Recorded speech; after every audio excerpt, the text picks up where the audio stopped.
chapitre 9 de 8. votre expérience personnelle avec Dieu. Comment? Ah, excusez, c'est la semaine prochaine. J'ai travaillé trop fort, là, j'étais une semaine d'avance. Alors, bienvenue à ce chapitre 8 de comment adapter sa vie à Dieu, de votre expérience personnelle avec Dieu, comment connaître et faire la volonté de Dieu. Amen. On va commencer par prier. On va en parler un petit peu de la prière ce soir. Je pense qu'on est mieux de commencer par prier. Amen. Seigneur notre Dieu, merci pour ta présence avec nous, Seigneur. Seigneur notre Dieu, merci de ton esprit avec nous et en nous pour nous conduire, pour nous diriger, pour te révéler, toi, le seul, vrai et unique Dieu, Seigneur. Seigneur, si nous sommes réunis ce soir ici ensemble, si nous sommes tous à ton écoute ici ce soir, Seigneur Dieu, à partir de nos demeures, à partir des différents endroits où nous habitons ou à partir de cette église même, Seigneur, c'est que nous voulons être dans ton plan. Nous voulons être dans ta volonté de vie, Seigneur. Et nous voulons, Seigneur Dieu Tout-Puissant, être à ton écoute encore ce soir, Seigneur Dieu, pour reconnaître, Seigneur Dieu, ta révélation pour nous dans nos vies afin que nous soyons pleinement dans ton plein, ta volonté pour nous, Seigneur. Seigneur, que ton Saint-Esprit réside sur tous ceux qui sont à l'écoute présentement de ce message, Seigneur, de cette étude, Seigneur, pour tous ceux qui participent, Seigneur, pour tous ceux qui sont ici rassemblés dans cette église, Seigneur Jésus, et pour tous ceux qui vont écouter l'enregistrement de ce message, Seigneur Dieu, dans les jours qui vont suivre, Seigneur. Seigneur, que ton onction, l'onction de ton Saint-Esprit qui nous enseigne toutes choses, Seigneur, que ton onction réside sur chacune de ces personnes, Seigneur. Et que ton onction réside principalement sur moi-même, Seigneur Dieu, afin que je puisse rendre, Seigneur Dieu, cette étude telle que moi-même je l'ai reçue, Seigneur Dieu, et avec les spécifications que tu as pu me donner de cette étude, Seigneur, pour cette soirée particulièrement, Seigneur. Seigneur, je te le demande, Père, dans le nom puissant de Jésus. Et je te demande de remplir ma bouche, Seigneur Dieu, afin que ce soit toi qui parles pour moi, Seigneur. Dans le nom de Jésus, Père. Amen. Amen. Adapter sa vie à Dieu. Facile, hein? Rien qu'aller à l'église le dimanche. C'est un peu plus compliqué que ça, des fois. Vous savez, Dieu pourvoit et Dieu répond toujours à nos prières. Mais pas toujours de la manière qu'on lui demande ou qu'on s'attend à ce qu'il réponde, hein? Pas tout le temps. Lorsque nous voulons servir le Seigneur, il y a toujours une adaptation à faire pour répondre à l'invitation de Dieu de nous laisser être utilisés par lui, afin qu'on puisse vraiment être utilisés par lui. Alors, généralement, l'adaptation à faire nous coûte toujours quelque chose. Avez-vous du change dans vos poches? Des fois, ça coûte plus que notre petit change. Malheureusement, le problème que nous rencontrons souvent est que nous évaluons le coût à payer selon nos capacités de payer, selon nos possibilités de servir, plutôt que selon les possibilités et les capacités de Dieu pour nous. Amen. Alors, face à une invitation de Dieu, il nous faut ne jamais oublier que Dieu peut tout. Hein? On a vu ça il n'y a pas longtemps, que Dieu est tout-puissant, il est le Dieu qui peut tout. Alors, il faut toujours nous souvenir que lorsque Dieu appelle, c'est lui qui agit pour nous et c'est lui qui va agir à travers nous. Amen. Le plus souvent, l'invitation qu'il nous fait, c'est une invitation, comme on l'a vu dernièrement, une invitation de dimension divine, au-delà même de nos moyens, au-delà même de nos capacités, mais pour Dieu, il n'y a rien qui est impossible. Amen. Henry Blackaby, l'auteur de l'étude dans votre expérience personnelle avec Dieu, dans le témoignage d'introduction du chapitre 8 qui s'intitule « Le sacrifice d'un jeune couple » à la page 150, Henry Blackaby dit que j'aurais dû me montrer réceptif au fait que Dieu ait répondu à nos prières d'une manière inattendue, autre que ce qu'ils pouvaient s'imaginer. Hein? Alors, lorsqu'un jeune couple avait répondu à l'appel pour aller servir dans une mission qui était située à 60 km de leur ville, le pasteur estimait que c'était trop cher payé pour eux, pour ce jeune couple. Alors, qu'est-ce que fait le pasteur? Le pasteur a énuméré toutes sortes de bonnes raisons possibles pour les dissuader même de répondre à cet appel. Parce qu'il trouvait, oh, ça doit être trop pour vous. Là. Alors, il a trouvé toutes sortes de bonnes raisons de lui dire, vous ne devriez pas vouloir faire ça, là. C'est pas dans vos moyens. C'est le pasteur là, qui lui disait ça. Incroyable, hein? Bon, j'ai peut-être déjà fait un peu semblable. Ça nous arrive, hein? On est tous bien humains. Hein? Alors, lorsque Dieu nous fait une invitation, il ne faut pas regarder à ce que nous n'avons pas, mais plutôt au fait que Dieu répond à nos prières et que Dieu pourvoit à nos besoins lorsque nous lui demandons. Amen. Répondre aux questions sur les... avant qu'on aille plus loin plus tôt, est-ce qu'il y aurait des questions sur les études précédentes? Vous avez eu le temps des fêtes pour y penser. Vous avez eu le temps du jour de l'an pour méditer là-dessus, peut-être face à la nouvelle année. Alors, peut-être que vous avez des questions par rapport aux 8 premiers chapitres qu'on a fait jusqu'à maintenant. Est-ce qu'il y aurait des questions? Est-ce qu'il y en a de la part de ceux qui sont sur Zoom? Aucune question. Est-ce qu'il y aurait des commentaires? Dans tout ce qu'on a appris jusqu'à maintenant. Quelque chose qui peut-être qui vous a vraiment touché, que vous aimeriez partager, que vous aimeriez peut-être même mentionner quelque chose que ça a pu faire pour vous? Non? Ça fait beaucoup, oui. C'est beaucoup à digérer, hein? Il y en a sur Zoom peut-être? Non? Aucun? OK. Alors, le verset à retenir pour cette leçon de ce soir, pour le chapitre 9, qui concerne le fait d'adapter nos vies à Dieu. Le verset à retenir pour cette leçon, c'est Luc 14, au verset 33, qui nous dit « Ainsi donc, aucun de vous, à moins de renoncer à tout ce qu'il possède, ne peut être mon disciple. » Alors, nous allons voir maintenant le premier et le deuxième jour dans les pages 151 à 158 pour ceux qui ont le volume de formation, qui s'intitule « Des changements qui a pour titre « Des changements sont nécessaires », chapitre 8. Alors, lorsque l'on parle d'adapter notre vie pour répondre à sa volonté, à la volonté de Dieu dans nos vies, on parle de changements nécessaires à faire pour pouvoir marcher avec Dieu dans le plan de vie qu'il veut pour nous. Alors, chaque fois que Dieu a parlé aux gens dans les Écritures au sujet de quelque chose que Dieu voulait accomplir à travers eux, on peut constater qu'à chaque fois, il y avait des changements. Il y a eu des changements pour eux qui ont été nécessaires dans leur vie. Alors, nous associer à Dieu, ça exige toujours de lui consacrer un peu de nous-mêmes, de notre vie, même pas juste un peu de nous-mêmes, de notre vie. Et on parle ici de donner à Dieu de notre temps ou de nos ressources. Sylvie avait sûrement choisi les chants qu'on a chantés par rapport à ça.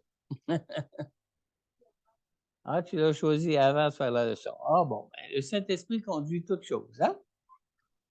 On lit dans Matthieu 6, verset 24, ou encore dans Luc 16, verset 13, les deux versets rapportent la même chose, celles qui nous disent « Personne ne peut servir deux maîtres, car ou il détestera le premier et aimera le second, ou il s'attachera au premier et méprisera le second. » Autrement dit, on ne peut pas être dans nos vies avec deux boss qui conduisent nos vies. C'est un ou l'autre. Sinon, on va préférer un à l'autre, ou bien on va servir un ou l'autre, mais il faut choisir Dieu si on veut servir Dieu dans notre vie. Amen. Lorsque Dieu nous invite à nous associer à son œuvre, l'occasion de le servir provoque toujours deux tournants critiques qui sont décisifs dans nos vies. Et selon le choix qu'on va faire, ben ça va vraiment faire en sorte qu'on va servir Dieu ou qu'on ne servira pas. C'est décisif vraiment pour nos vies. Comme on l'a vu d'ailleurs dans le dernier chapitre, où premièrement, nous expérimentons dans un premier temps une crise de croyance, hein, ce qu'on a vu dans le chapitre 8.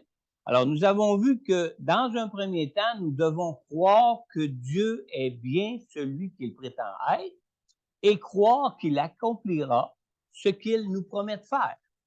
Amen. Et deuxièmement, l'adaptation de notre vie à Dieu constitue un deuxième tournant décisif concernant la connaissance et l'accomplissement de la volonté de Dieu pour nos vies.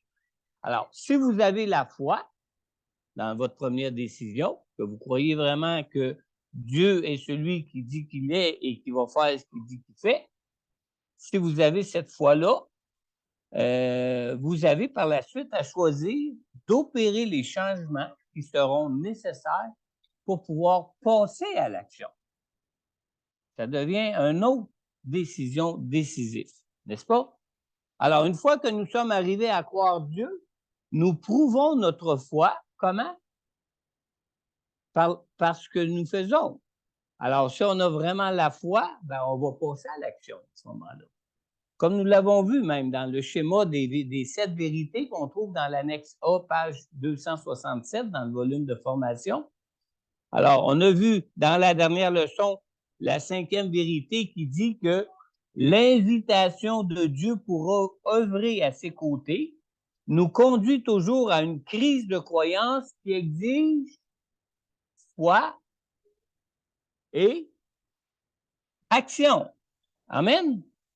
Alors, l'action que nous décidons de poser représente les modifications qui doivent être apportées pour nous associer à Dieu dans son œuvre. Alors, ces modifications que nous effectuons par obéissance peuvent s'avérer coûteuses pour nous. Et pas juste pour nous, même pour les gens de notre entourage. Si vous avez le volume de formation, on voit dans l'encadré, la page 151, vous allez la voir même ici, là.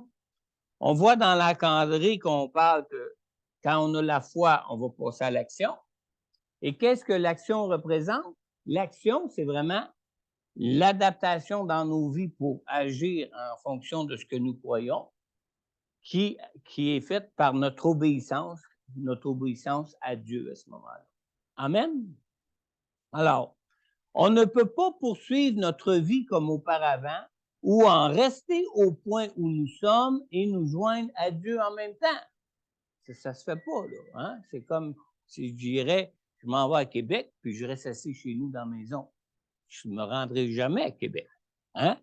Alors, on ne peut pas poursuivre notre vie comme auparavant ou en rester au point où nous sommes et nous joindre à Dieu en même temps. Alors, si on veut nous joindre à Dieu, il va falloir faire des changements pour pouvoir passer à l'action. Alors, quand nous voyons Dieu agir et que ça nous interpelle, ça représente une invitation de Dieu à adapter notre vie pour le joindre dans ce qu'il est en train de faire. Dans la Bible, on a des exemples. Par exemple, Noé ne pouvait pas construire une arche tout en continuant à vivre comme il vivait auparavant, comme il vivait avant que Dieu lui demande de construire une arche. Alors, pour construire une arche, il a dû consacrer du temps, il a dû modifier son horaire, il a dû réorganiser sa vie en conséquence de ce que Dieu lui demandait. Vous allez pouvoir voir l'histoire dans Genèse chapitre 6. On a aussi l'histoire d'Abraham. Abraham ne pouvait pas continuer à demeurer à Ur ou à Charan et en même temps fonder une nation en Canaan. Parce que la promesse d'une postérité nombreuse pour Abraham partait de Canaan pour s'étendre jusqu'aux extrémités de la terre, mais il fallait tout de même qu'il se rende jusqu'à Canaan. Vous allez voir l'histoire dans Genèse chapitre 12, de versets 1 à 8. Alors, ça l'a demandé de la part d'Abraham, vraiment, de passer à l'action par rapport à ce qu'il croyait que Dieu était pour faire pour lui. On a aussi dans le Nouveau Testament l'exemple de Pierre, André et Jacques. Pierre, André et Jacques ont dû quitter leur métier de pêcheur pour pouvoir suivre Jésus. Hein? Ils n'auraient pas pu suivre Jésus partout où Jésus est allé de ville en ville s'il aurait continué à faire leur activité de pêche sur une barque toute la journée. Amen. On voit aussi l'histoire dans Matthieu, chapitre 4, versets 18 à 22. Etc. Il y a plusieurs exemples comme ça dans la Bible, autant dans l'Ancien que dans le Nouveau Testament. Vous trouverez plusieurs autres exemples bibliques aussi qui sont donnés, qui sont expliqués même pour ceux qui ont le volume de formation. Pardon. Alors, certains peuvent avoir jusqu'à quitter leur famille, quitter leur patrie, comme dans le cas d'Abraham, pour répondre à l'invitation d'œuvrer avec Dieu dans leur vie. D'autres peuvent avoir à abandonner leurs idéaux, peut-être abandonner des projets personnels, mais l'adaptation d'une vie à Dieu vaut largement le prix. Hein? Des fois, on abandonne des choses, on dit « Oh, ça peut être coûteux d'adapter notre vie à Dieu », mais ça en vaut largement le prix. Dans le schéma des 7 vérités, toujours dans l'annexe A de la page 267, la 6e vérité nous dit que vous devrez effectuer des modifications, des changements. Là, je pense que c'est marqué modification là, dans l'annexe. Vous devrez effectuer des changements radicaux dans votre vie pour vous associer à l'œuvre de Dieu. Alors, notre plus grande difficulté à répondre à une invitation de Dieu peut se présenter au moment où nous avons un choix à faire si nous voulons adapter notre vie à Dieu. Amen. Il y a un point important ici que j'aimerais que vous preniez le temps de noter, là. Le point, c'est que rendu à ce moment-là, au moment de notre adaptation, nous avons tendance à vouloir ignorer l'ajustement pour nos vies qui est nécessaire. On a tendance à ignorer cet ajustement-là qui est nécessaire pour passer directement de la croyance de Dieu à l'obéissance. On dit, oui, je veux bien obéir à Dieu, mais on skip les besoins d'adaptation qu'on devrait avoir à faire pour le faire. Alors, qu'est-ce qui se produit à ce moment-là? Il ne se passe rien. Puis, il ne se passera rien tant qu'on n'aura pas fait l'adaptation. Amen. Mais si nous voulons marcher dans la volonté de Dieu pour notre vie, on n'a pas le choix. Il va falloir la faire, l'adaptation. Alors, les voies de Dieu sont si différentes des nôtres que le seul moyen de nous joindre à l'œuvre que Dieu veut faire à travers nous, c'est quoi? C'est d'adapter nos vies à son invitation. Amen. Dans Isaïe 55, verset 9, on lit « Le ciel est bien plus haut que la terre. De même, mes voies sont bien au-dessus de vos voies et mes pensées bien au-dessus de vos pensées. » Dans le Ésaïe 55, 9 toujours, mais dans la version de Louis II révisée, comme celle qu'on a dans le volume de formation, ça dit, toujours Ésaïe 55, 9, « Autant les cieux sont élevés au-dessus de la terre, autant mes voix sont élevées au-dessus de vos voix et mes pensées au-dessus de vos pensées. » Alors, la manière de faire de Dieu, la manière de penser de Dieu est complètement différente des nôtres. Alors, s'ils sont complètement différentes des nôtres, c'est ce qui exige souvent une adaptation pour nous, pour nos vies, pour pouvoir marcher avec Dieu. Parce qu'il ne pense pas comme nous, puis il n'agit pas de la même façon que nous, on agirait si on agirait seul. Amen. Dans l'histoire de Luc, au chapitre 18, dans le verset 18 à 27, ce qui est l'histoire du jeune homme riche, qu'est-ce qui a empêché le jeune homme riche d'effectuer les modifications nécessaires pour suivre Jésus comme il le désirait lui-même? Parce que lui-même désirait suivre Jésus. Jusqu'à temps que Jésus lui dise, ben, si tu veux me suivre, va, vends tout ce que tu es, donne-le aux pauvres et suis-moi. Il est devenu triste. Pas de même qu'il avait passé ça, lui. Pas de même qu'il voulait ça, lui. Pas de même qu'il aurait fait ça, lui. Hein? N'est-ce pas? Alors, qu'est-ce qui a empêché le jeune homme riche d'effectuer les modifications nécessaires? Son attachement aux biens matériels. Son attachement aux biens matériels l'avait transformé en idolâtre. Et dans l'histoire, Jésus nous donne lui-même la solution à cette réponse-là. Qu'est-ce qui arrive si Dieu nous demande une certaine adaptation dans notre vie pour pouvoir répondre à son invitation, puis qu'il y ait quelque chose qu'on ne se sent pas capable de faire? C'est quoi la solution? Oui, tu n'es pas loin, tu es proche. Et Jésus nous donne lui-même la réponse. Dans le verset 27, toujours dans la même histoire de Luc 18, verset 18 à 27, dans le verset 27, on lit que Jésus répondit, « Ce qui est impossible aux hommes est possible à Dieu. » Amen. Moi-même, j'ai vécu ça. Hein? Vous savez, c'est ce verset-là qui m'a touché au moment où Dieu me demandait de quitter mes affaires, de me débarrasser de tous mes commerces, de me débarrasser de toutes mes affaires que j'avais au moment où Jésus m'appelait à devenir un ministre du culte, un pasteur. J'ai dit, Seigneur, je ne suis pas capable de quitter tout ça, moi. Puis le Seigneur m'a donné la réponse. Luc 18, 27, qui dit, « qui est impossible aux hommes est possible à Dieu. » Alors, quand j'ai lu ça, ben, toi, tu peux me rendre capable de le faire d'abord. Moi, je ne suis pas capable. Et Dieu agit. Aujourd'hui, je suis pasteur. Ça fait combien d'années? Mais je vous avoue que sur le coup, quand le Seigneur m'a dit, vends toutes tes affaires, puis suis-moi, il ne me demandait même pas de donner tout aux pauvres, là. Il me demandait juste de sortir des affaires. Je suis venu triste. Seigneur, moi, je veux bien te suivre, là, mais ça, je ne suis pas capable. C'est toute ma vie, les affaires. C'est comme si j'aurais pas eu de vie avant ça. Le Seigneur, il m'a dit, inquiète-toi pas, j'ai bien meilleur que ça pour toi. Là, quand j'ai dit, oui, mais je ne suis pas capable. Il m'a donné le verset 27. Et là, je dis, Seigneur, si moi, je ne suis pas capable, toi, tu peux me rendre capable. Pour toi, il n'y a rien d'impossible. C'est lui qui m'avait créé. Il peut me transformer. Et c'est ce qu'il a fait. Amen. Alors, nous devons confier nos incapacités à Dieu pour être transformés par lui de façon à arriver à être capable de faire les adaptations qui nous sont nécessaires pour répondre à ces invitations. Amen.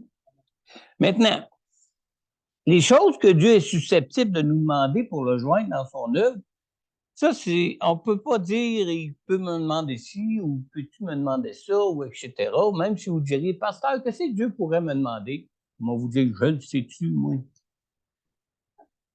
On est tous des gens différents. Dieu nous a tous créés différents les uns des autres. Amen. Alors, la liste des choses que Dieu pourrait nous demander à chacun de nous va être très différente. Puis on ne pourrait pas toutes les lister parce que ce serait une liste interminable. Parce que ça peut varier d'un croyant à un autre. Autant nous sommes tous différents les uns des autres, autant nous avons tous des vies, des projets de vie différents, autant les adaptations nécessaires seront différentes d'un croyant à l'autre. Amen. Alors, il nous faut nous rappeler que Dieu n'a pas besoin de que Dieu n'a pas besoin de nous pour accomplir ses desseins pour ce monde. Puis là, écoutez-moi bien, là. La seule raison pour laquelle Dieu nous garde dans ce monde après nous avoir sauvés, c'est quoi? C'est que Dieu veut travailler à nous édifier dans notre foi en nous transformant jour après jour jusqu'à ce qu'on atteigne l'image de Jésus. Amen.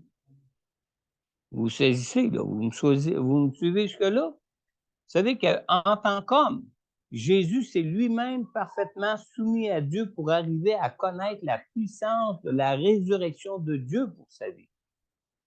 Si Jésus ne serait pas soumis complètement à Dieu jusqu'à sa mort à la croix, il n'aurait jamais pu expérimenter la puissance de la résurrection de Dieu pour lui en tant qu'homme.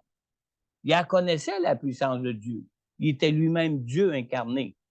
Mais il est venu sur terre en homme pour apprendre à marcher en parfaite obéissance à Dieu en tant qu'homme, en étant conduit par le Saint-Esprit. Amen. Alors, toute sa vie, il a marché parfaitement dans la volonté de Dieu, au point qu'une fois mort à la croix, la mort n'a pas pu le retenir parce qu'il était parfait et sans péché, et il a pu ainsi expérimenter la puissance de la résurrection de Dieu pour ressusciter d'entre les morts. Alors Dieu, il nous transforme dans nos vies, jour après jour, constamment, jusqu'à ce qu'on devienne à l'image de Jésus-Christ, son Fils, jusqu'au jour de la vie éternelle, quand on va ressusciter comme Jésus est ressuscité d'entre les morts. Et ça, c'est la seule raison pour laquelle il nous garde maintenant sur terre. Parce que, vous savez, Dieu, il a le pouvoir de nous transformer comme ça pour être prêt pour le ciel. Il va le faire au moment de l'enlèvement.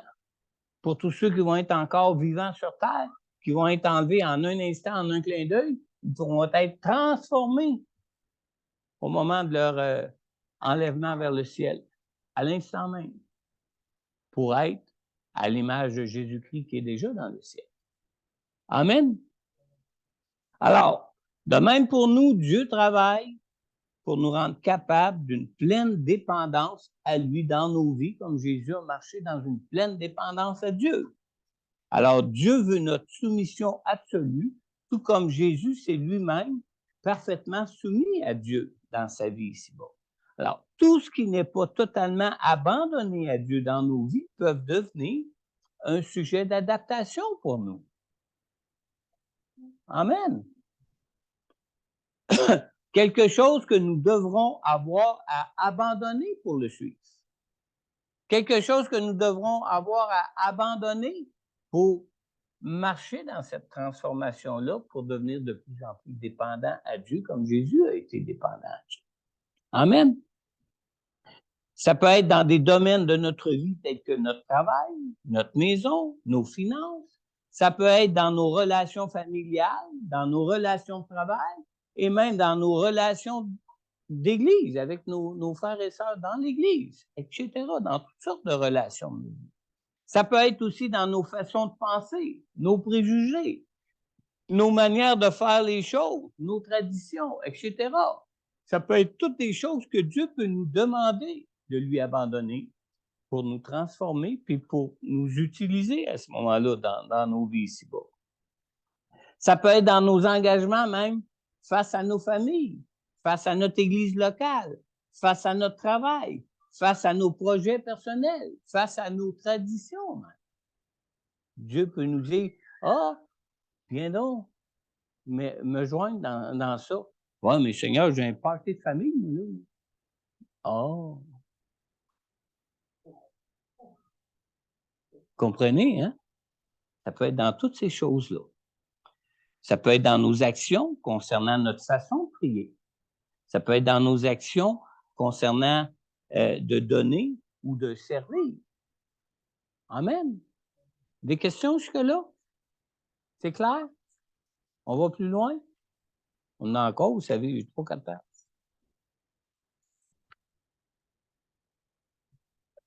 Ah, il y avait un autre point ici. Ça peut être même dans le domaine de nos croyances ou de nos convictions personnelles. Nos croyances sur Dieu, nos convictions personnelles sur Dieu, nos croyances sur les desseins de Dieu, sur nos convictions personnelles par rapport aux desseins de Dieu. Ça peut être dans nos croyances ou nos convictions personnelles concernant les voies de Dieu, concernant nos habitudes même de relation avec Dieu. Vous savez, moi, j'ai déjà servi Dieu comme enfant de cœur avant de connaître Jésus dans ma vie. Il a fallu que je délaisse des anciennes croyances que j'avais sur Dieu quand je suis venu à Jésus pour marcher dans ce que je dois croire de Dieu. Amen. Alors, ce n'est pas tellement important de donner un nom au changement que nous devons effectuer, mais ce qui est important, c'est surtout de bien identifier le changement que Dieu peut nous demander de faire. C'est ça qui est important pour nous. Amen.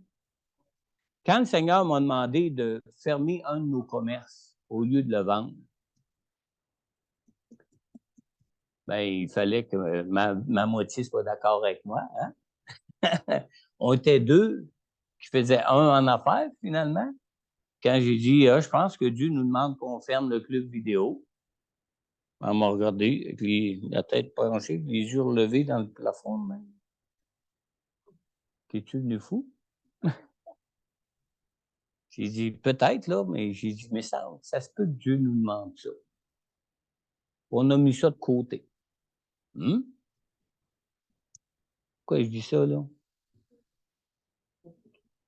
Mais là, on se demandait qu'est-ce que ça va donner qu'on le ferme ou qu'on le vende. Ça va changer quoi? Mais c'était pas le fait de le fermer au lieu de le vendre qui était vraiment la question pour Dieu. Ce qui était la vraie question pour Dieu, c'était si tu n'es pas capable de m'obéir là, en faisant ce que je te demande là, comment tu vas être capable de m'obéir pour être le pasteur de mon Église? Il faut bien identifier ce que Dieu nous demande de faire, ce que Dieu nous demande de lui abandonner, parce que c'est une question de transformation pour nous, pour servir Dieu, pour être en communion avec Dieu, pour être joint à Dieu dans son œuvre. Amen. Maintenant, tout changement que Dieu peut nous demander concerne toujours de nous adapter à quoi? À une personne, qui est Dieu lui-même. Encore là, suivez-moi bien là-dessus. C'est pas emmené tout à fait de la même façon là-dedans, parce que l'auteur de l'étude n'est pas un pentecôtiste comme nous. Mais à mon avis, ça vient compléter ce qui lui manque à lui. D'accord? Pas parce que c'est pas bon le reste là. C'est juste que ça vient compléter. Alors, tout changement que Dieu peut nous demander concerne toujours de nous adapter à une personne. Alors, l'adaptation qui nous est exigée est de nous adapter à Dieu. Est de nous adapter à Dieu. Alors, rappelez-vous, Dieu nous prépare dans cette vie à la vie éternelle avec lui qui est à venir. Vrai? On a vu ça tantôt. Maintenant, pour pleinement devenir enfant de Dieu, au point, cette adaptation-là, elle nous est donnée là, pour qu'on puisse arriver à pleinement devenir enfant de Dieu au point de dire tel père, tel fils, ou tel père, telle fille. D'accord? Ça va jusque-là? Alors, nous pouvons avoir à nous adapter à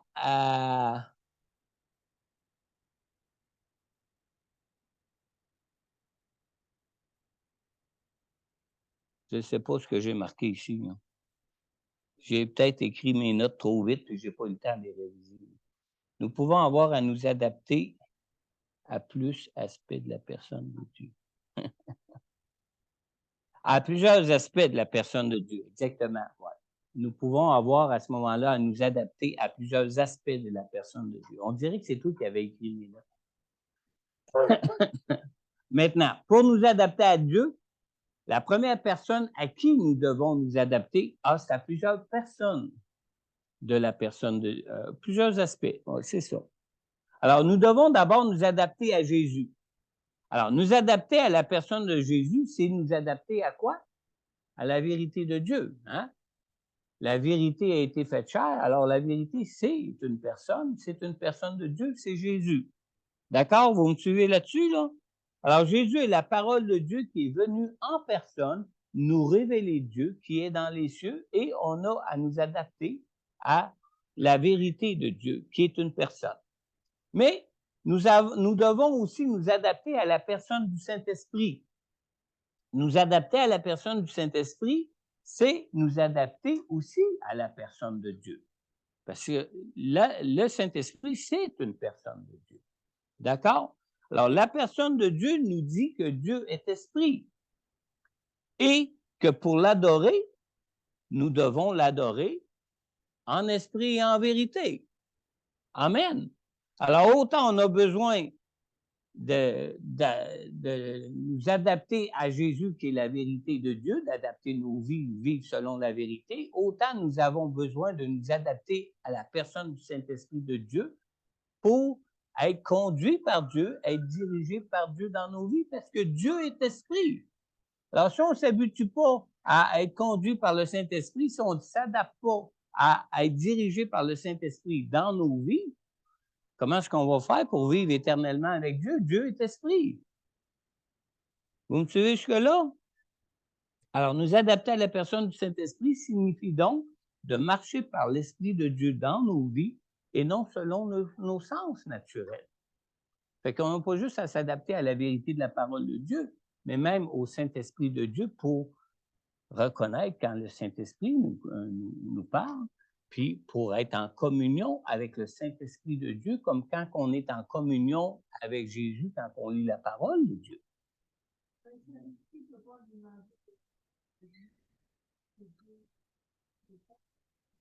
Jamais il demandera quelque chose que Dieu ne veut pas. C'est une personne de Dieu. Et le Saint-Esprit lui-même, Jésus a dû s'adapter au Saint-Esprit lui-même parce qu'il a marché par le Saint-Esprit quand il était en homme, ici-bas sur terre. Amen. Le Saint-Esprit a inspiré la parole de Dieu et le Saint-Esprit, c'est l'Esprit de vérité. Il est en parfait accord avec la parole de Dieu. Mais la parole de Dieu, la vérité, c'est Jésus qui a été fait chair. Mais c'est le mystère de la Trinité, ça. Demandez-moi pas de vous l'expliquer, là. Je suis pas Dieu. Si on pourrait tout comprendre de Dieu pour pouvoir l'expliquer, ben Dieu serait peut-être pas Dieu. Mais s'il est Dieu, c'est parce qu'on peut pas tout comprendre de Dieu. Dieu est bien plus élevé que nous autres, bien plus grand que nous. Amen. Alors, nous ne pouvons pas nous associer à Dieu dans nos vies ici-bas si nous n'arrivons pas à être conduits par le Saint-Esprit de Dieu dans nos vies. Amen. Il y a eu quelques questions. Est-ce qu'il y a d'autres questions là-dessus? Est-ce qu'il y a des commentaires là-dessus? Avez-vous déjà réalisé l'importance qu'on a à s'adapter à Dieu en cherchant à être conduit par lui, par le Saint-Esprit? Amen. Gloire à Dieu. Est-ce qu'il y a des questions ou des commentaires sur Zoom? Non? Est-ce que tout le monde sont d'accord avec ça? Y a-tu quelqu'un? Oui. Ah, tu vois personne. Oui. Moi, pasteur, moi, c'est quelque chose, à chaque fois qu'on parle de... Si quelqu'un n'est pas d'accord, si quelqu'un a un commentaire, si quelqu'un a une question, même si vous êtes d'accord aussi, là, c'est le temps de le dire. Ça va? C'est beau? OK. On continue. Je ne vous ai pas perdu, là, jusque-là? Amen. Bon, gloire à Dieu. On va passer à un autre point. S'adapter, c'est une chose, hein? S'adapter, ça demande l'obéissance, hein? Maintenant, ben, l'obéissance à Dieu, ça peut être coûteux. C'est toujours même généralement un peu coûteux. Alors, on va voir le point qui se trouve le 3e et 4e jour. On va faire les 2 jours dans ce même point-là, qui se trouve dans la page 158 à 167 pour ceux qui ont le volume de formation.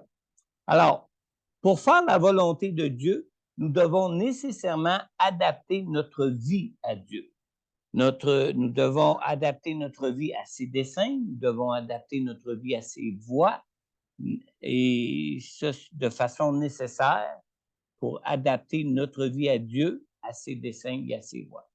Alors, le prix que peut nous coûter d'adapter notre vie à Dieu représente un ajustement souvent majeur dans nos vies. Amen? Alors, il y a de nombreuses églises, comme de nombreux croyants, qui ne font pas l'expérience de l'accomplissement des desseins de Dieu pour eux. Pourquoi? Parce qu'ils ne sont pas prêts à payer le prix de l'obéissance pour s'adapter à ce que Dieu peut lui demander. Autant des églises que des individus. Là. On ne parle pas juste d'église ici, ni juste des individus. On parle des deux autant d'une façon personnelle qu'en tant qu'église. Alors, être prêt à payer le prix de l'obéissance à Dieu, c'est être prêt à mettre de côté soit nos programmes d'église ou encore nos programmes ou nos projets personnels de vie. Amen? Alors, si nous nous attendons que Dieu puisse se servir de nous en agissant à travers nos propres programmes personnels et ou à travers ceux de l'Église, que l'Église a pu mettre sur pied d'elle-même, bien, nous sommes en difficulté. Parce que nous ne pourrons pas vraiment faire l'expérience de Dieu dans différentes facettes de la puissance de Dieu pour nous. Amen. Obéir à la volonté de Dieu, ça entraîne souvent de l'opposition. Ça entraîne même aussi souvent des malentendus à ceux qui obéissent à Dieu. Et c'est pas tout le monde qui sont d'accord avec nous quand on marche avec le Seigneur. Hein? Ça, vous avez déjà, à quelque niveau que ce soit, fait l'expérience de tout ça dans votre vie. Mais vous savez, on est quand même pas si mal à notre époque parce qu'on vit dans un pays qui a des lois ou un arrière-plan judéo-chrétien. D'accord? Mais l'apôtre Paul, lui, a beaucoup souffert pour la cause de Christ et pour la propagation de l'Évangile dans le monde. D'accord? Le monde n'était pas encore à l'époque un monde judéo-chrétien comme ça l'est dans le monde aujourd'hui, même si les gens, pour la grande majorité, ou même c'est une minorité qui croit, mais même si beaucoup ne croient pas. Dans Galates 6, 17, l'apôtre Paul dit que personne désormais ne me fasse de peine car je porte sur mon corps les marques du Seigneur Jésus. Nous, des fois, on ne les porte pas sur notre corps, mais on les porte dans notre cœur. Des fois, on a été blessé à cause de notre foi, on a été rejeté à cause de notre foi, on a été mis de côté à cause de notre foi, on a été des fois moqué à cause de notre foi. On n'a pas les marques de Christ sur notre corps, mais on les a souvent dans notre cœur, ou du moins, on les porte psychologiquement, là, si on peut dire, dans nos cœurs. Amen. David Livingstone, qui était un célèbre missionnaire du 19e siècle, savait bien combien c'était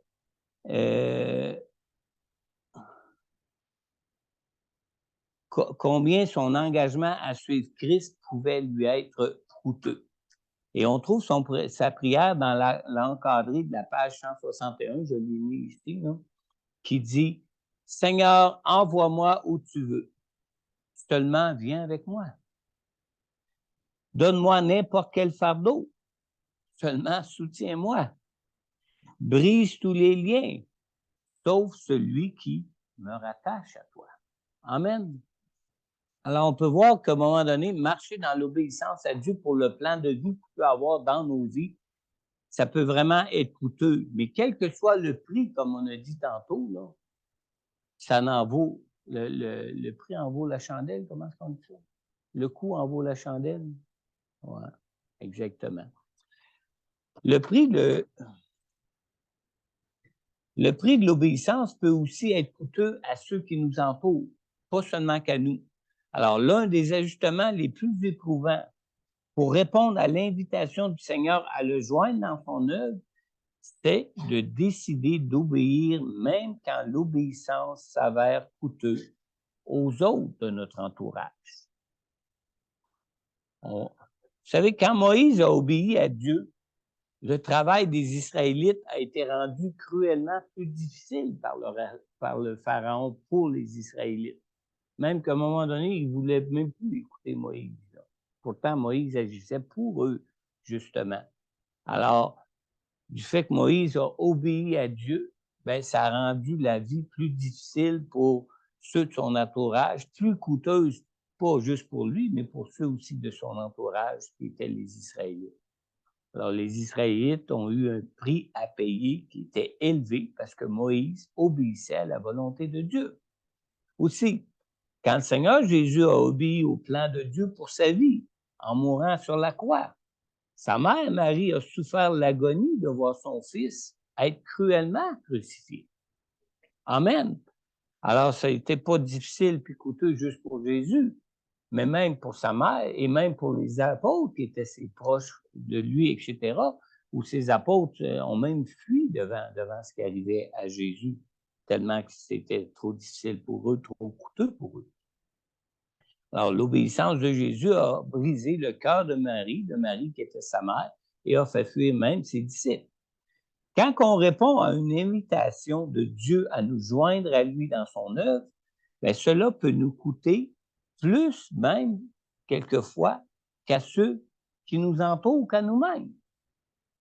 Ça c'est des choses aussi qui arrivent. Mais lorsque Dieu nous appelle, nous pouvons lui faire confiance pour prendre soin de nos familles. Nous pouvons lui faire confiance pour prendre soin de nos proches. Même qu'on voit Jésus sur la croix, qu'est-ce qu'il a fait face à sa mère? Il l'a confié à Pierre, à Jean plutôt, à Jean, un de ses apôtres. Alors, on voit que Dieu prend soin même de ceux qui peuvent souffrir de notre propre choix d'obéir à Dieu dans nos vies. Il peut s'occuper des autres qui peuvent en souffrir autour de nous, de nos familles, de nos proches, etc., etc. Sylvie, pourrais-tu nous parler, quand on a eu notre appel, nous, à Alexandria, pourrais-tu nous parler de ta mère qui était malade? Veux-tu t'avancer ici pour nous dire ça au micro? Sylvie va nous donner un petit témoignage de 2-3 minutes seulement. 2 minutes. C'est juste pour un exemple pratique concernant comment que Dieu peut prendre soin des nôtres. Amen. Quand on obéit à Dieu. Amen. Quand on était sur le point de s'en aller, ben, il y a eu 2 choses. Sur le point de s'en aller à Alexandria. La mère de François demeurait déjà avec nous. Elle a demeuré quelques années avec nous et c'était le but qu'elle s'en vienne avec nous à Alexandria. Puis je me rappellerai toujours, le Seigneur a mis un songe, lui a donné un songe. Elle était chrétienne. Elle était chrétienne, la mère de François. Puis c'était vraiment décidé, elle a même vendu sa maison et tout ça, là, s'en venait. Mais Dieu lui a donné un songe et dans son songe, elle était face à une grande rivière. Puis quand tu traverses, c'était du Québec à l'Ontario, mais vis-à-vis Hawkesbury. Et il y a cette rivière, c'est pas la rivière, je sais pas. La rivière des Outaouais. Les Outaouais qui passent. Et ma belle-mère ne sait pas nager. Et dans son cœur, c'était très clair qu'elle ne pouvait pas traverser avec nous, que Dieu la gardait au Québec parce qu'elle ne savait pas nager. Mais c'était une image. Mais comme quoi Dieu prend soin d'elle aussi parce qu'il le gardait au Québec et c'était vraiment sa place. Parce qu'en raison de la langue, en raison de tous les changements, en raison qu'elle aurait abandonné toutes les autres et que nous, on travaillerait. Ça, c'était l'aspect avec sa maman. Et une fois rendue en Ontario, ma mère qui demeurait chez mon frère, ma mère ne connaît pas le Seigneur, elle l'a connu sur la fin de sa vie. Et à un moment donné, ma belle-sœur et mon frère ont dit qu'il fallait qu'elle quitte. Alors, on s'est mis en prière pour vraiment savoir. Et moi, je me demandais beaucoup, c'est à moi qui a à prendre soin de ma mère. J'étais sûre, pas sûre, j'étais comme inquiète de savoir, est-ce moi qui dois la prendre? Seigneur, c'est tout ça que tu me demandes. Qu'est-ce que je dois faire? J'étais en questionnement et on s'est mis en prière. Il y avait seulement François et moi qui savaient notre combat là-dessus, puis mon combat plus moi personnellement parce que c'est ma maman. Et un soir à l'étude, comme on a ce soir, on avait une étude le mardi soir à Alexandria déjà. On y allait avant l'ouverture de... Puis on était dans la réunion et juste avant, on prend un temps de louange, un temps de prière avant l'étude et il y a quelqu'un qui dit « Le Seigneur veut te dire que c'est lui qui va prendre soin de ta mère. » Et c'était ma réponse. C'est pas moi qui aurais pu développer tous les moyens de prendre soin de ma mère. C'est vraiment le Seigneur qui en prenait soin. Et c'est comme ça qu'il m'apprenait que moi, c'était autre chose. Parce que François était dans le ministère, la même chose qu'aujourd'hui. C'est moi qui étais le soutien financier. Et c'est ce que Dieu m'appelait à être. Et il m'a répondu par une parole de connaissance, par une personne qui n'était pas au courant du tout de ce qu'on vivait et de ce qu'on se demandait comme question. Merci, Sylvie.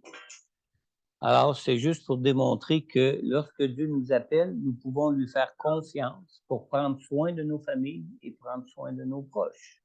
Et Dieu, si on en a des inquiétudes, si on en a des soucis par rapport à ça, en répondant en obéissance à son appel, Dieu nous rassure là-dessus, nous le confirme, nous le montre même souvent là-dessus, que lui-même prend soin des personnes que nous pouvons des fois laisser en arrière.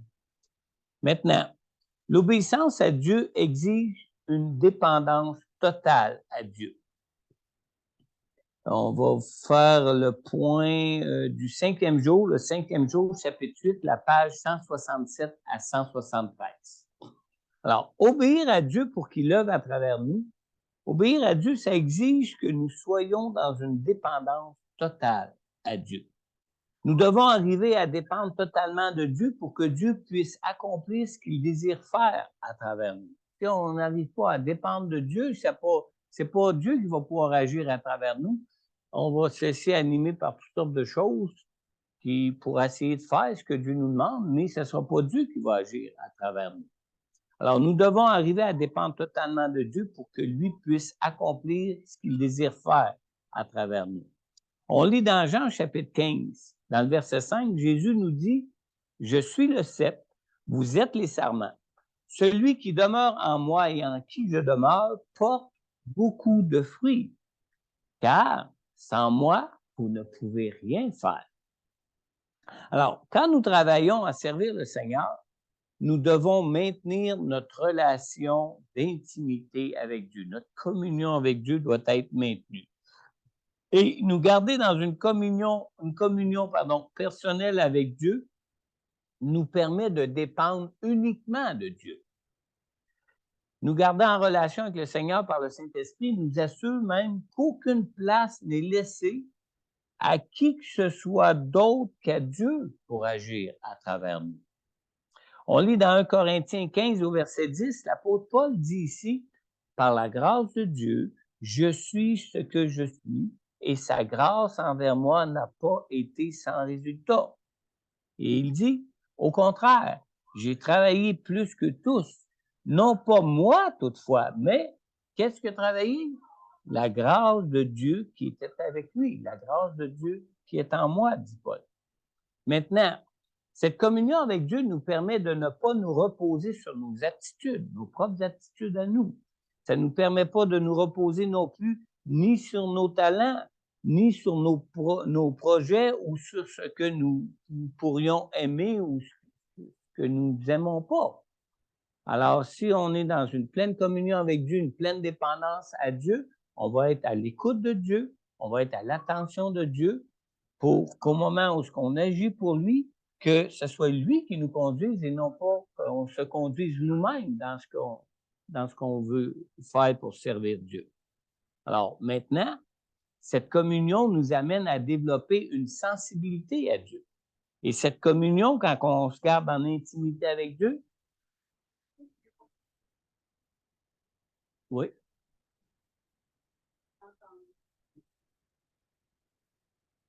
OK, tu peux y aller.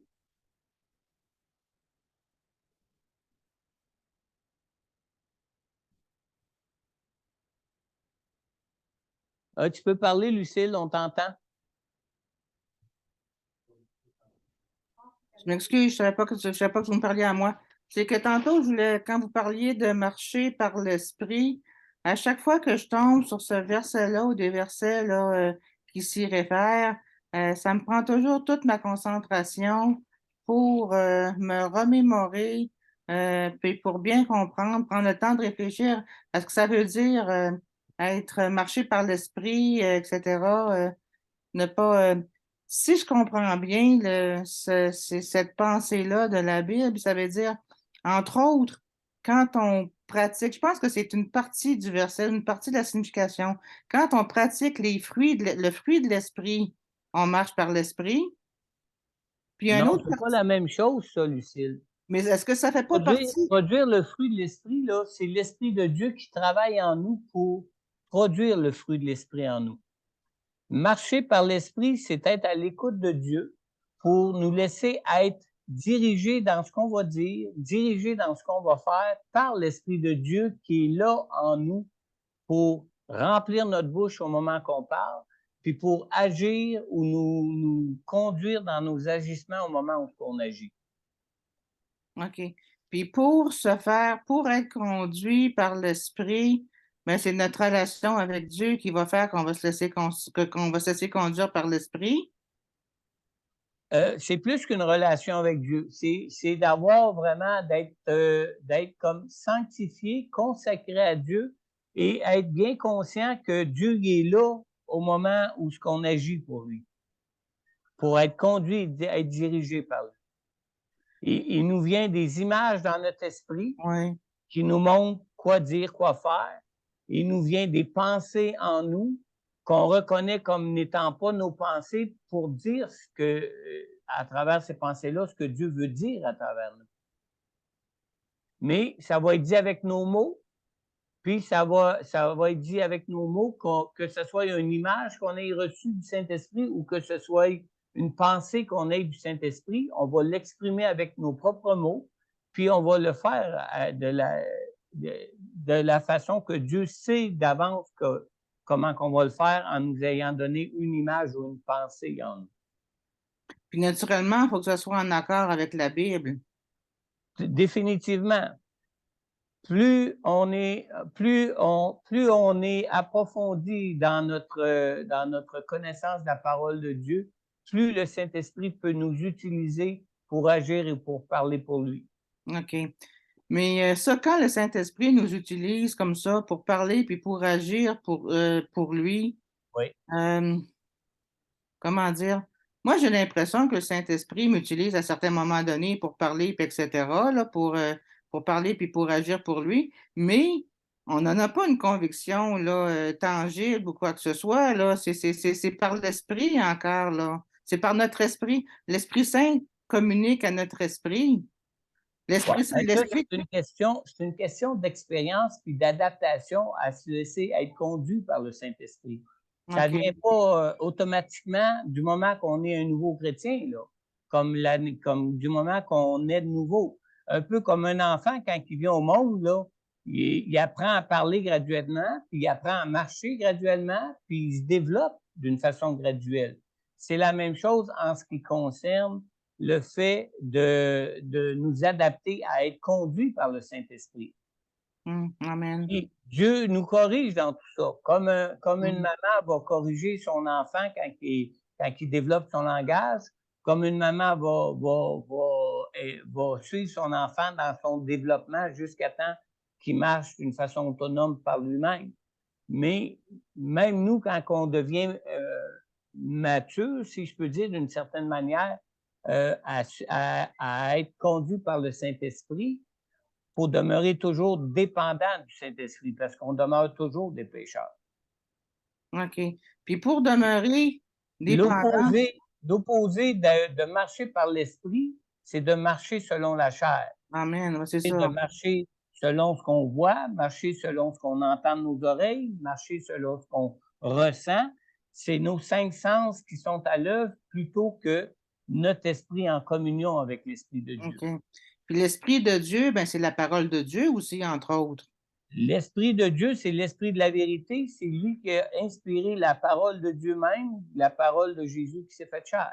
C'est lui-même qui conduisait Jésus qui révélait pleinement le Père. Mm. C'est Dieu en 3 personnes, là. L'Esprit de Dieu, c'est Dieu Une en 3 personne. personnes. Je m'excuse, pasteur. L'Esprit de Dieu, c'est Dieu en 3 personnes? Non, c'est la personne de Dieu dans la Trinité. OK. Exactement. Dieu, c'est les 3 personnes ensemble, mais dans Dieu, tu as 3 personnes qui est le Père, tu as la personne du Fils qui est Jésus, puis tu as la personne du Saint-Esprit. Mm. Puis la personne qui nous a été donnée pour marcher avec nous dans nos vies ici-bas, à laquelle on doit s'adapter pour être conduit par Dieu, c'est la personne du Saint-Esprit.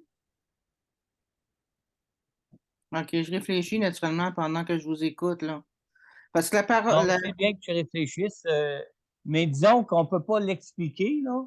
ouais, On peut juste le croire parce que la parole de Dieu, qui est la vérité, c'est ce qu'elle nous affirme. amen, OK. C'est beau, merci. Mais c'est très subtil, hein? C'est très subtil à comprendre, hein? C'est spirituel. C'est spirituel, amen, C'est pour ça absolument. qu'on avait besoin d'une révélation de Dieu en chair et en os à travers la personne du Seigneur Jésus-Christ qui marchait, lui, en obéissance parfaite au Père par le Saint-Esprit. C'est le Saint-Esprit qui dirigeait Jésus par la parole de Dieu. Oui. OK, c'est beau. Merci. Oui. Amen. Merci. Merci. D'accord.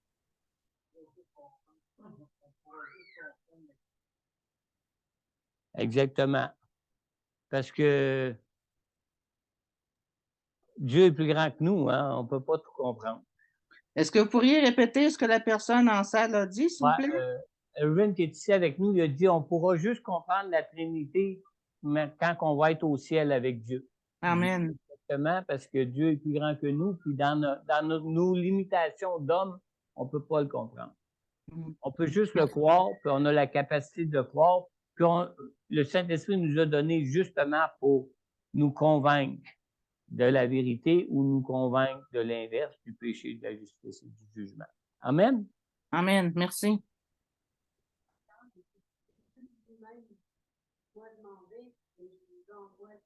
Ouais. Dans Jean, je pense au chapitre 16, Jésus a dit à ses disciples, il vous est avantageux que je m'en aille, moi, que lui nous laisserait pas seuls, mais qu'il nous donne son Saint-Esprit. C'est dans Jean entre 13 ou 16. Là. Il y a 4 chapitres, vraiment, plus 13 ou 14 ou 16 qui nous parlent de ça. Je ne sais pas exactement, moi non plus. C'est lui qui nous partageait ce passage qu'on connaît. Jean 16, verset 7. Amen, merci. Et merci, Lucille, pour ta question. Hein. Je suis content parce que on peut clarifier les choses. Ben oui, je suis contente d'être là pour ça aussi, en effet. Merci à vous. Amen. Où est-ce que j'en étais? Jean 15, 5, Jésus nous dit, c'est là? La dépendance totale de Dieu. Ah, 1 Corinthiens, moi, je t'ai rendu là, ouais. OK. Maintenant, ce que je disais, c'est que maintenir cette communion nous amène à développer une sensibilité à Dieu et à être attentif à Dieu pour dépendre de lui et pour être conduit par lui pour que ce soit son œuvre qui s'accomplisse à travers nous. Alors, c'est Dieu qui assure lui-même le succès de notre service pour lui à travers la personne du Saint-Esprit. Dans Isaïe, chapitre 14, même la parole de Dieu nous confirme ceci. Dans Isaïe, chapitre 14, verset 24, on lit ici que l'Éternel, le Maître de l'univers, en fait le serment. Alors, Dieu a fait un serment là-dessus. Et qui dit, oui, tout se passera comme je l'ai projeté, ce que j'ai décidé s'accomplira. Amen. Alors Dieu lui-même s'assure du succès de notre service pour lui. On peut être sûr que des fois on peut se tromper, mais Dieu le savait d'avance qu'on était pour se tromper. Il ne faut pas oublier qu'on est en développement, qu'on apprend à s'adapter, à être conduit par le Saint-Esprit. Moi, je me souviens, j'étais dans une réunion de jeunesse. J'étais nouveau chrétien, à peine un an et demi que j'étais chrétien. C'est moi-même, je pense, qui accompagnais les jeunes de notre église à cette réunion de jeunesse. Je n'étais pas aussi vieux qu'aujourd'hui. À l'époque, là, j'étais dans le début de la trentaine.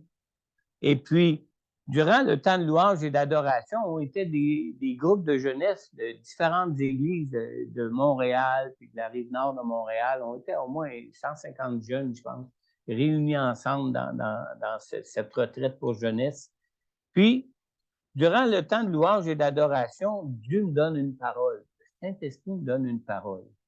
Mais je suis comme pas assez sûr de moi encore. C'est pas assez d'expérience avec le Saint-Esprit dans ma vie. J'ose pas la dire, puis je la garde pour moi, la parole.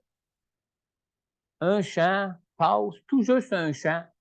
C'est un autre qui dit exactement la même parole que moi j'ai eue dans mon cœur. J'aurais pu la dire, la donner pratiquement mot pour mot, de la même façon que lui le dit. Puis là, sur le coup, je me sentais coupable. J'ai désobéi à Dieu. J'ai pas donné la parole que le Saint-Esprit a placée dans mon cœur pour édifier ce groupe de jeunes-là, puis je filais mal. Mais là, il m'est venu comme une paix dans mon cœur, comme le Saint-Esprit est venu dans mes pensées, puis il m'a dit, non, non, là, tu sais, là, quand moi je te parle, là, tu vas pouvoir t'en rappeler la prochaine fois que c'est moi qui parle quand que ça se passe comme ça. Je savais que ce pensée-là venait pas de moi. Mais là, j'étais comme pas assez sûr que ça peut-tu être de moi quand même, là, tu sais. Mais le Saint-Esprit nous enseigne comme ça, à nous adapter, à nous laisser être conduits, à être dirigés par lui pour pouvoir agir à travers. Amen. Alors, la clé de la réussite dans tout ça n'est jamais une méthode. Quand on veut voir le royaume de Dieu avancer, quand on veut servir Dieu dans nos vies, quand on veut faire des expériences de vie avec Dieu, parce qu'on sait que Dieu fait des expériences de dimension divine, la clé de la réussite ne concerne jamais une méthode. La clé de la réussite concerne notre relation avec une personne qui, elle, est Dieu. Amen. Alors, quand Dieu a l'intention d'accomplir quelque chose, il garantit que c'est une chose qui va se réaliser parce que c'est Dieu qui va le faire et c'est Dieu qui le garantit. Alors, sans Dieu à l'œuvre à travers nous, nous ne pouvons rien faire pour porter du fruit pour le royaume. Il faut que ce soit Dieu qui soit à l'œuvre en nous, qui soit à l'œuvre en travers nous. Dans l'histoire qui s'intitule « La parabole du ministère d'autobus » dans votre livre de formation qu'on trouve à la page 169,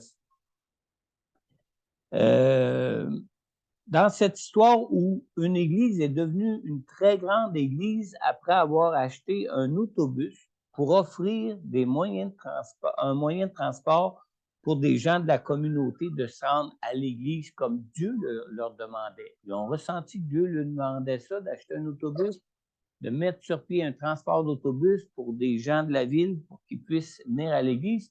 Puis, suite à ça, ça a fait exploser l'église dans sa croissance. Quand les autres églises leur ont demandé ce qu'ils avaient fait pour grandir autant, ils ont écrit un livre sur la manière de fonder de grandes églises avec un ministère d'autobus. Je sais de quoi ils parlent même, hein? On a connu ça quand on était jeunes chrétiens. Ça s'est passé à New York, cette histoire-là. Alors, de nombreuses églises se sont mises à acheter des autobus pour toucher leur communauté, comme ça s'était passé avec cette église-là. Parce que les églises croyaient que cette méthode représentait la clé pour voir une église grandir. Mais ces églises ont dû constater que cela n'a pas marché pour eux. Moi, je connais plein d'églises, même au Québec, qui ont acheté des autobus, des vieilles autobus. Ça coûtait un prix fou à faire rouler, mettre des pneus là-dessus. Ils achetaient ça. C'était des autobus qui avaient été mis au rencard par des transporteurs d'autobus scolaires, puis il y avait plein d'argent à mettre là-dessus. Il y en a qui ont acheté ça, ils se sont pratiquement ruinés, puis pour un moment donné, revendre ça parce que ça ne marchait pas. Personne ne prenait l'autobus, même s'il y avait un autobus. Alors, les méthodes, les talents ou toute autre chose, c'est pas des choses qui marchent, ça. C'est pas ça qui va faire que notre vie va marcher. C'est pas ça qui va faire que l'Église va marcher. C'est pas ça que on va voir les gens accepter plus Dieu autour de nous ou qu'on va voir notre Église grandir. Non. Si le royaume de Dieu avance, si le royaume de Dieu progresse dans ce monde, c'est que c'est Dieu qui travaille. Amen. C'est lui qui doit être à l'œuvre en nous. Et non pas ni nos méthodes, ni nos capacités, ni nos moyens, ni nos talents, ni rien de ça. Alors, si nous nous concentrons sur une chose que Dieu, comme étant Dieu la réponse, nous nous privons. Si nous nous concentrons sur autre chose que Dieu comme étant la réponse, nous nous privons et nous privons notre Église du privilège de voir Dieu à l'œuvre. Amen. Alors, pour voir Dieu faire des choses de dimension divine, la clé concerne quoi? Notre relation avec Dieu pour lui obéir dans une pleine dépendance à Dieu. Vous savez que les églises pentecôtistes, depuis, je dirais, depuis les réveils d'Azusa et les débuts du retour au pentecôtisme, ce sont les églises qui se sont développées les plus rapidement dans le monde depuis cette époque. Pourquoi? À cause de cette communion qui s'est renouée entre la personne du Saint-Esprit et le croyant, pour que les plans de Dieu s'accomplissent dans ses desseins pour ce monde. Amen. Maintenant, seul Dieu a le droit de nous dire ce que nous devons faire. Seul Dieu. Que fait-on dans l'attente que Dieu nous invite à nous joindre à lui pour accomplir quelque chose de spécifique qu'il veut pour nous? Hein? Qu'est-ce qu'on fait là? Tu dis, ouais, ben là, Dieu me dit pas, j'ai pas entendu rien. Qu'est-ce que je fais en attendant? Henry Blackaby, dans son livre ici, dans la page 70, il dit ceci. Il dit, alors que vous attendez, continuez à faire la dernière chose que Dieu vous a déjà demandé de faire. Pas plus long que ça. On ne s'assoit pas dans notre chaise de prière ou dans notre maison en attendant que Dieu nous parle pour faire quelque chose. On connaît Dieu. Dieu nous a déjà parlé. On a juste à continuer en attendant que Dieu nous parle encore, à continuer de faire ce que Dieu nous a déjà dit de faire. Amen. C'est pas plus compliqué que ça. Amen. Attendre dans la prière une direction de Dieu pour agir pour lui et pour le servir n'a rien d'inactif. Oui, vas-y, Ghislaine. Oui, OK. Amen. Alors, attendre dans la prière, quand on attend une direction de Dieu pour agir pour lui, pour le servir, ça n'a rien d'inactif. Hein? Il y en a qui veulent faire ci, qui veulent faire ça, qui ne prennent même pas le temps de prier. Comment tu sais que c'est Dieu qui veut que tu fasses ci, qui veut que tu fasses ça? Il faut prendre le temps de prier. Alors, lorsque nous sommes dans un temps de recherche de la volonté de Dieu pour nos vies, nous devons avant tout prier avec ferveur. Maintenant, prier avec ferveur, c'est pas de passer son temps à genoux, les yeux fermés à prier Dieu. Prier avec ferveur, c'est d'être actif dans notre attention à entendre Dieu nous conduire ou à voir Dieu nous conduire pour être conduit et être dirigé par lui. Moi, je me souviens, l'église qui avait justement le ministère d'autobus à New York, quand il était venu comme invité à l'église de la Rive-Nord à Laval à l'époque, on était toutes fébriles de l'entendre, hein? Il nous a dit une chose. Il dit, comment est-ce qu'il avait dit ça donc? Il avait raconté l'histoire d'un jeune garçon et d'une jeune fille qui, le jeune garçon ou la jeune fille, je ne me souviens pas lequel des deux, disait, ah, faut se dépêcher pour arriver là avant qu'il soit trop tard parce que Dieu veut les sauver. Puis il courait, puis il se dépêchait. Puis un des deux dit, oh, faudrait s'arrêter, j'aimerais qu'on s'arrête un peu, là, je suis tout essoufflé, puis il faudrait prendre le temps de prier là-dessus. Non, viens-t'en vite, il faut y aller pour les sauver avant qu'il soit trop tard. Mais il ne prenait même pas le temps de s'arrêter pour prier. Fait qu'à un moment donné, l'autre se dit, ben écoute, on va courir, on va avancer, puis on va prier en même temps. C'est ça vraiment qui est la solution. Au fur et à mesure qu'on est actif dans toutes sortes de choses dans nos vies, il faut rester dans la prière avec Dieu, dans notre communion avec Dieu, attentif au Saint-Esprit et demander à Dieu même d'être sensible à son Saint-Esprit, même au sein même de toutes sortes d'activités qu'on peut avoir dans nos vies, parce que Dieu peut nous utiliser, peut nous parler n'importe quand pour vouloir nous utiliser n'importe où, n'importe quand. Comme il veut, puis à l'heure qu'il veut. Amen. C'est lui qui connaît les choses autour de nous. Alors, lorsque nous sommes dans un temps de recherche de la volonté de Dieu pour nos vies, nous devons avant tout prier avec ferveur. Et cette ferveur-là, c'est d'être attentif à Dieu au milieu de notre activité. Mais lorsque nous prions pour être dirigés par le Seigneur, nous devons observer les circonstances en demandant à Dieu de nous révéler sa perspective des choses pour qu'on puisse bien interpréter ce qui est en train de se passer selon Dieu pour pouvoir agir pour lui ou reconnaître si Dieu nous appelle dans ces circonstances-là. Amen. Alors, tandis que nous attendons que le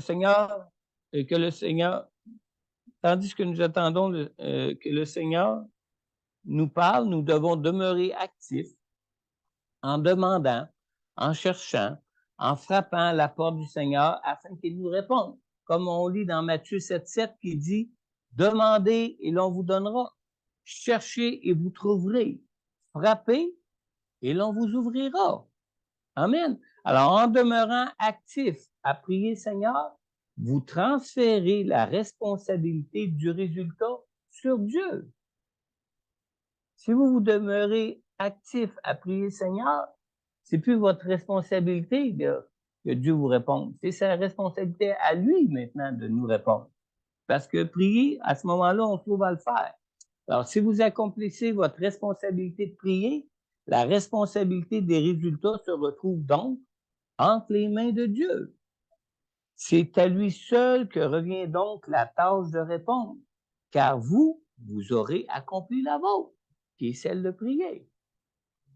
Amen.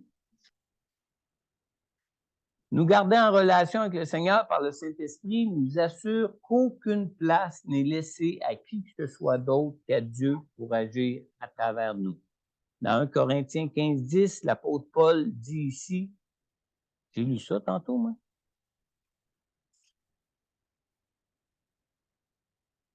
Non, j'ai trompé de page, je suis revenu en arrière. On est à Matthieu 7:8. Excusez-moi, j'ai fait pareil dimanche. Alors, c'est à lui que revient donc la tâche de répondre, car vous aurez accompli la vôtre.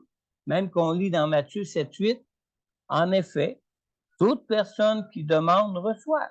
Alors, si on est en train de prier, on est en train de demander. Si on a demandé, ben, il reste juste à attendre de recevoir. Toute personne qui demande reçoit. Celui qui cherche trouve. Et on rouvre à celui qui frappe. Amen.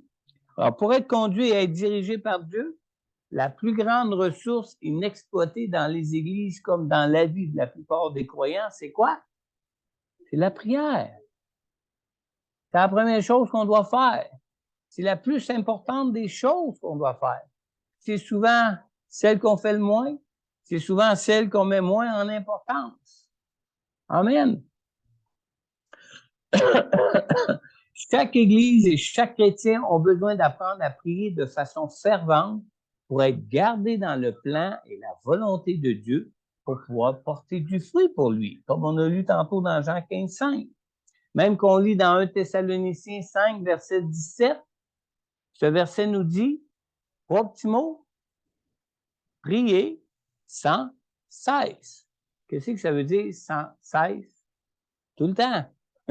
C'est ça, prier avec ferveur. Toujours être en communion avec Dieu, en relation avec Dieu, en conversation avec Dieu. Alors, si Dieu, il y a quelque chose à nous dire, on est connecté pour le recevoir. Amen. Prochaine étude, chapitre 9. La place de l'obéissance dans votre expérience avec Dieu. Ça va être peut-être un petit peu ardu. Hein? Un petit peu ardu parce que vous allez devoir, ceux qui ont le volume de formation, là, vous allez devoir évaluer votre niveau, votre propre niveau d'obéissance à Dieu. Amen. Prenez bien le temps de bien lire, de faire les exercices, puis de bien évaluer votre propre niveau d'obéissance à Dieu. Vous allez peut-être être déçu de vous-même. Soyez pas déçus de vous-même, parce que vous savez, la parole de Dieu nous dit qu'en Jésus, il n'y a plus aucune condamnation. Si quelque chose vous déçoit, parlez-en à Dieu. Lui-même, ce qu'il veut, c'est que vous connaissiez un plein épanouissement pour vos vies en tant qu'enfant de Dieu, comme en tant qu'enfant de Dieu, même dans votre vie présente ici-bas. Amen. Alors, pour ceux qui n'ont pas le volume de formation, lisez la feuille d'introduction du chapitre 9 que vous allez recevoir par courriel avec le lien d'enregistrement de l'étude de ce soir. Ou si vous n'avez pas l'Internet, il y a des feuilles pour ceux qui sont ici en présentiel en arrière là, du chapitre 9 que vous pourrez lire pour vous préparer pour mardi prochain. Le verset à retenir pour mardi prochain, chapitre 9, Jean 14, 23, qui nous dit, Jésus répondit, si quelqu'un m'aime, il gardera ma parole et mon Père l'aimera. Nous viendrons vers lui et nous ferons notre demeure chez lui. Pardonnez-moi, j'ai beaucoup bafoué ce soir, j'étais un peu fatigué, je pense. C'est juste une semaine, je suis revenu au bureau, mais toute une semaine.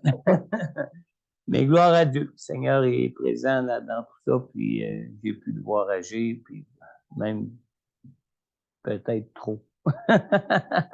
Peut-être pour ça, je suis fatigué. Amen. On va prendre le temps. Pour votre dévouement. On prend le temps de prier juste pour... Alors, merci à Dieu, parce que je peux demander à mon épouse que on a vu Dieu agir cette semaine, depuis mercredi passé. Amen. Seigneur Dieu Tout-Puissant, Seigneur, merci d'être le Dieu que tu es, Seigneur. Seigneur, merci que tu es le Dieu en qui nous croyons, le Dieu qui est celui qui s'est révélé en nous, Seigneur. Un Dieu qui a un plan de vie qu'on peut même pas imaginer, Seigneur, qui a une façon de conduire ce monde qu'on peut même pas penser ou imaginer, car tes voies sont bien au-dessus de nos voies, Seigneur. Car tes pensées sont bien au-dessus de nos propres pensées, Seigneur. Mais toi, Seigneur Dieu, tu connais toutes choses. Toi, Seigneur Dieu, tu connais les voies, les moyens, les choses pour toutes choses, Seigneur Dieu, afin d'accomplir parfaitement chacun de tes desseins, chacun de tes plans pour ce monde que tu veux sauver, que tu veux toucher, Seigneur.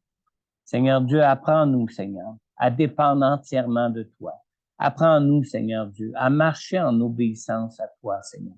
Apprends-nous, Seigneur Dieu, à nous adapter, Seigneur Dieu, à tes façons de voir, à tes façons d'agir, Seigneur Dieu, pour que nous puissions te voir agir, faire des expériences encore plus extraordinaires de jour en jour avec toi, Seigneur Dieu, pour encore mieux te connaître et pour encore mieux t'adorer et t'apprécier, Seigneur. On te le demande, Père, dans le nom puissant de Jésus. Amen. Amen. Bonne soirée. Dieu vous bénisse. À dimanche pour 10h30 pour Saint-Malachie. C'est Pasteur Mathurin qui va être chez vous à Saint-Malachie dimanche prochain. Et puis pour Montmagny et La Poque, 9h30 dimanche prochain ici à l'église ou en direct. C'est moi qui vais être là dimanche prochain. Non, c'est Pasteur Mathurin qui est à Saint-Malachie, puis moi qui vais être ici à Montmagny. Bonne soirée à tous. Dieu vous bénisse.